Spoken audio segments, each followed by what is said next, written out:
Hello everyone, this is Jeff. This is a quick video that I'm making today to serve as a contest entry for Billy Hurst's 500 plus subs contest and for his birthday too. First thing, happy birthday Billy. Hope you have a great day. You're one of my favorite VCers, so rock on. The contest that he put out there is to show 4 albums from the year he was born, which was 1974, and then show another 4 albums from the year that whoever is making the video, his birthday is, which in my case was 1969. God, I'm older than you. What the hell? Ugh. And as a bonus, if you show 4 country records, you get another entry in the contest. So I'm going there. I'm not a country guy, but I can cover 4. So without further ado, we'll start with the 4 albums from '74. First for me is 461 Ocean Boulevard by Eric Clapton. This was his big comeback album in '74. After being away from the music business for a couple of years. And this album, this copy is actually, it's a reprint from the 80s. It's not a gatefold. I know the original is gatefold. This one isn't. This was from actually my original collection. I bought this back in the 80s when I was in high school. But I can still show the back cover though. But this marked a pretty significant change in Clapton's sound. Gone were the fiery guitar solos. I mean, there were still flashes here and there of the old fire, but for the most part, he became more of a groove guy. And his big hit off this album, he covers "I Shot the Sheriff," which is a great song. It's a great cover, but it's just him just playing rhythm guitar, basically. So this is one of his better albums, I find. The laid-back groove approach works pretty well here, but he repeats it with subsequent albums in the '70s with diminishing returns, in my opinion. So this is my first album, 461 Ocean Boulevard by Eric Clapton. Second album is Pretzel Logic by Steely Dan. This was their album from 1974, and just like with every other Steely Dan album, it's perfectly played, perfectly produced. Everything is just detailed to a T. Here's the vertical gatefold. I'll show you really quick. Among the Steely Dan albums, this one ranks right up there. I mean, their big hit off this, I think, was Ricky Don't Lose That Number. Any Major Dude Will Tell You is on this one. And of course the title track, Pretzel Logic. All great songs, and everything else on this album is great too. So this is my second '74 album, Pretzel Logic by Steely Dan. Third one is a little bit of a left turn, but not really. Autobahn by Kraftwerk. This is this was the beginning of their kind of dominance in the '70s with their electronic sound. And here's the back. The song Autobahn takes up, I think it takes up a whole side. Yeah, takes up all of side 1. And it's great. It's always great to listen to. I love Kraftwerk. And this was their album from 1974, Autobahn. And my final pick for album from '74 is obvious. Rory Gallagher, Irish Tour '74. How can you go wrong? Double live album from one of my all-time favorite guitarists. When they say that Rory Gallagher is a gatefold, if you can just get a quick look at it.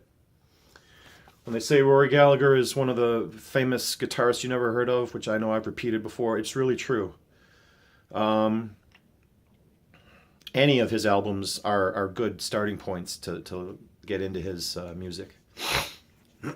And this actually is one of his best. So I had to include it in this list of albums from '74, obviously. This is a classic, Irish Tour '74 by Rory Gallagher. Okay, now we move on to 4 albums from the year I was born, which was 1969.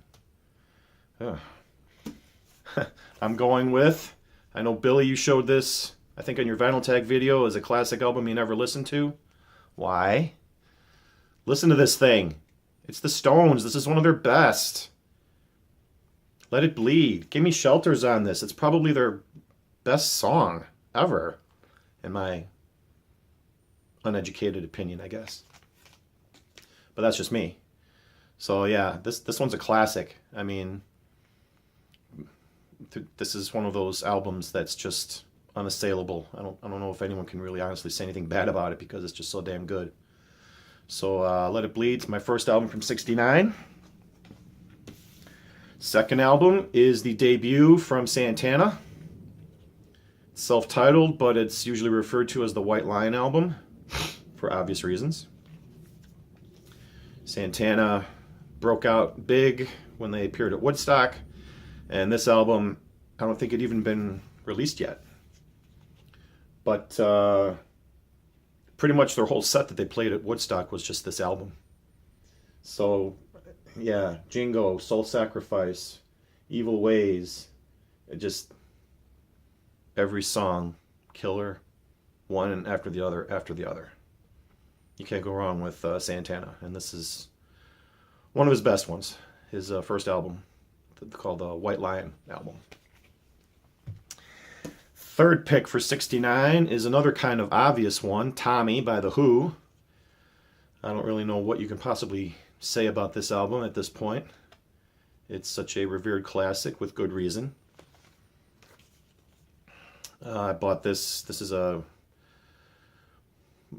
repress over repress over repress from the '80s that I bought. Just a quick look at the album cover. I think everybody pretty much knows this album, or at least has heard of it. So I'm going to move on. This was my third pick for album of '69. And last but not least, I'm going with Hot Rats by Frank Zappa. I don't know what this is. This fell out of the album cover when I got it. It's like this black bar. I don't know what it's for. I'm not a huge fan of Frank Zappa. This is pretty much the only album of his that I like from beginning to end. So this is why I picked it. And that's just the back cover.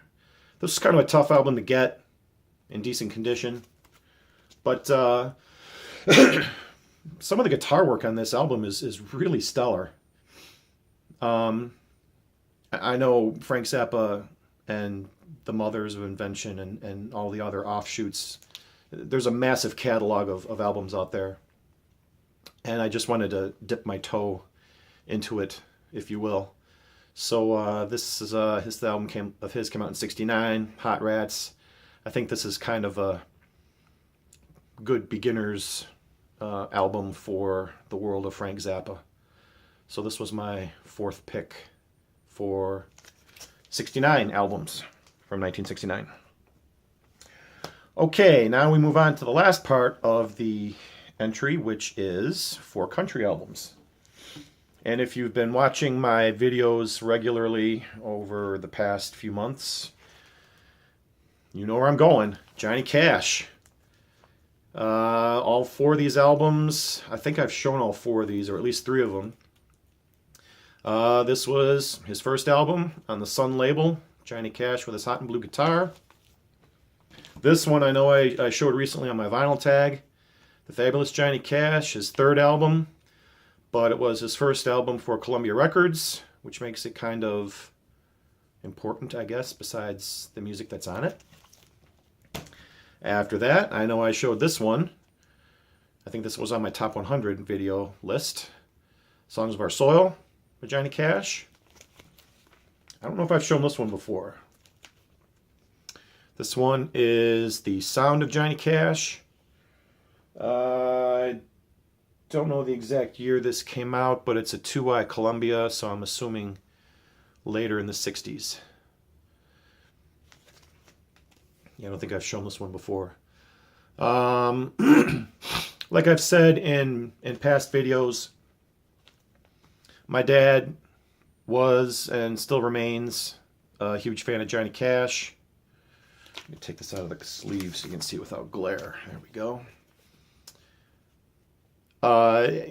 Country music in general is his but he always had a special affinity for Johnny Cash, like I said.